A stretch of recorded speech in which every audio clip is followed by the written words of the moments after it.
The coronavirus has hit the UK. From this evening, I must give the British people a very simple instruction.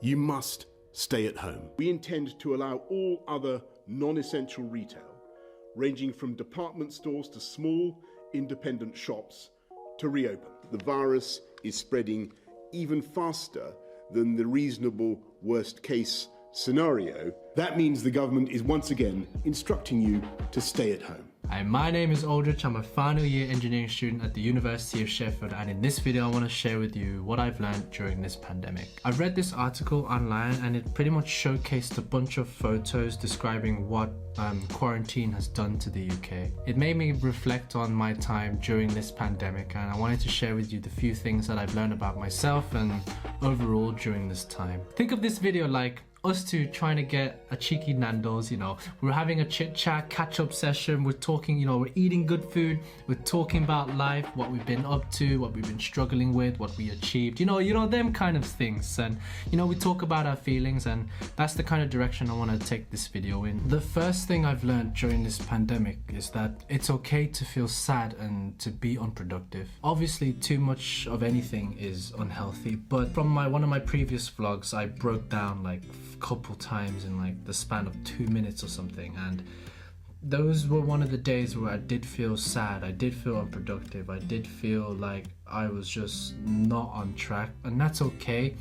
But I think what's most important is that you embrace those feelings. Don't ignore them and think that, oh, that you shouldn't be feeling like, I shouldn't be feeling like this, Aldrich. Yes, I should be feeling like this because that's how I feel, you know, those are my emotions, those are my feelings, right? I can't ignore what, you know, this is saying. What I did is like, I've acknowledged what I was feeling at that time and just, you know, breathe. Just took an hour or two or three just to chill, just to, you know, center myself, and then, you know, just see, okay, now that I've sort of mourned for those feelings, what can I logically do to help reduce this? So for me, that's when I started to, you know, sleeping earlier. I always say that. I started cooking better, I started getting more fresh air, I started walking outside more, and it's just these little things. And after you've acknowledged that you do feel sad and that you are feeling productive, accept it. Don't feel bad for yourself, you know, don't beat yourself up to the ground. It's okay. Like, we're like, now's not the time to be comparing yourself to others. I mean, there's always a bigger fish in the sea, right? There's always a hotter guy than me, a more hench guy than me, but that doesn't make me like ugly or like clapped, you know what I mean? Like same for you. All because you're feeling unproductive doesn't mean you're an unproductive, bad, stupid person, you know? It's just one of those times. So I think what I've learned is that it's okay to feel sad and it's okay to feel unproductive. Embrace those emotions. Take that time. Take as much time as you need to sort of center yourself, to compose yourself. Obviously, you can't do it all day because, you know, I've got deadlines. So yeah, you probably got deadlines as well. So yeah, just make sure you don't beat yourself up is what I'm trying to say. And that's the first thing I've learned in this pandemic. The second lesson I've learned during this pandemic is that I started to look at productivity from a work-life balance perspective instead of a purely work perspective. Now, what do I mean by that?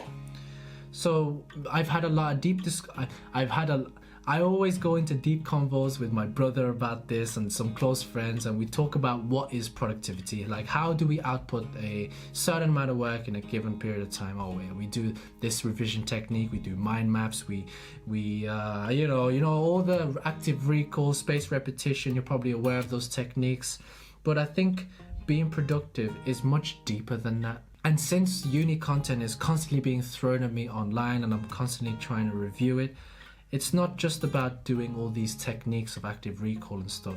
There's also what you do behind the scenes. I feel like productivity isn't just about how much work you do, it's how much work you do given, are you okay? You know, like, are you happy? Are you alright? Is everything in your personal life okay?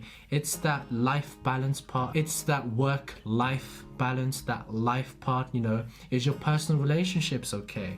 Are you alright? Does anybody that you know have been affected by COVID-19 and you really care about them? Maybe another life component is your career planning. I was really unsure of where I wanted to go before I started to apply to graduate schemes, and that really affected my present motivation to do work. There was also my mental health. I started to acknowledge that my mental health and my physical health weren't as best as it was in first year and second year during the pandemic. So that's why I started to, do some yoga exercises. I started doing more exercising, and I started, just started to take my breaks more seriously, like really just to take the time to center myself. How we maximize our productivity depends heavily on how we manage our personal life, because if we can't manage our personal life and our personal factors, that life component, right, that work-life balance component, then we won't be able to manage like procrastinating, you know what I mean? What I'm trying to say is that productivity isn't just about how much work can I do, it's how much work can I consistently do given that I'm in a happy condition in my life, you know what I mean? Like making sure that all these factors of the work-life balance, right, that life thing, I'm really emphasizing the life part because it's often overlooked. I feel like if I told myself this 1 year ago, then I would have taken the life part more seriously. I would have taken care of like just my life more seriously and not just think of life as just doing uni work, just doing this. There's other things as well that matters to me, and I should really make time for that as well. The next lesson I've learned isn't a novel lesson that I've learned for the first time ever. It's more like a reminder, and that is you can learn better things on your own these days. This pandemic has deeped that you can learn anything online these days, and you've probably heard this from other YouTubers or maybe other people as well, that you can learn anything for free. And I feel like since we say this so often, we take it for granted. And the reason I'm saying that I think it's solidified to me just now during the pandemic is that all my uni content is moved to online, which is calm, right? But during first year and second year, during the lectures that I did miss, my learning was online, you know what I mean? Because I had to watch the lectures online in order to catch up, and it's just a repeat of that.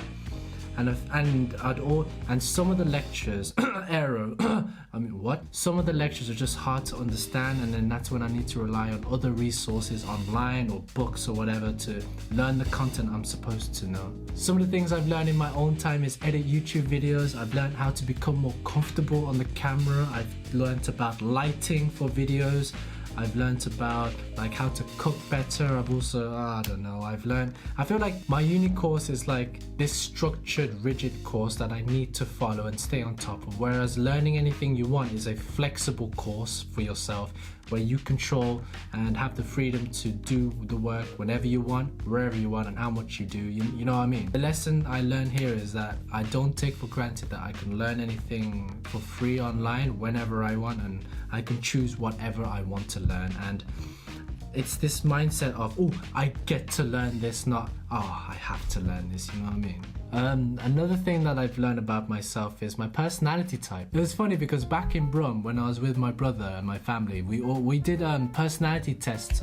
We did the 16 personalities test and the Enneagram test, and it was just something we did in our spare time. We thought it was cool, but we thought about how our personalities could reflect on what we could be in the future. So for the 16 personalities test, I got protagonist, and for the Enneagram test, I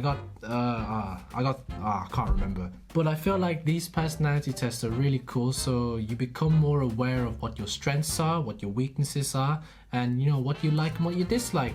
It's naive to think that you have no weaknesses, and it's naive to think that you're a perfect human being. Like, everyone has weaknesses, whether they know it and they accept it or not, and it's being humble about it, okay, what is it that I like? What is it that I'm weak at?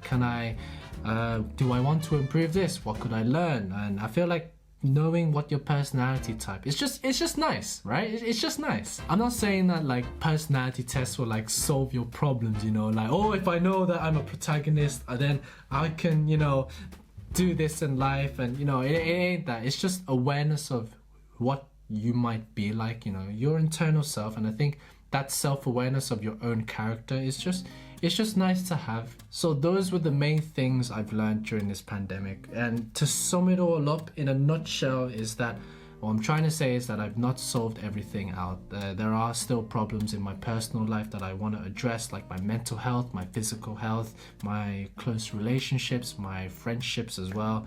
I also just want to make sure that I have that work-life balance, and that it is okay to feel sad and unproductive, and you shouldn't succumb to this hustle culture that social media and Instagram and YouTube is always like trying to, from what I see anyway, don't make that other people's reality is your own reality. You know, everyone's going through different things, and people have different interests.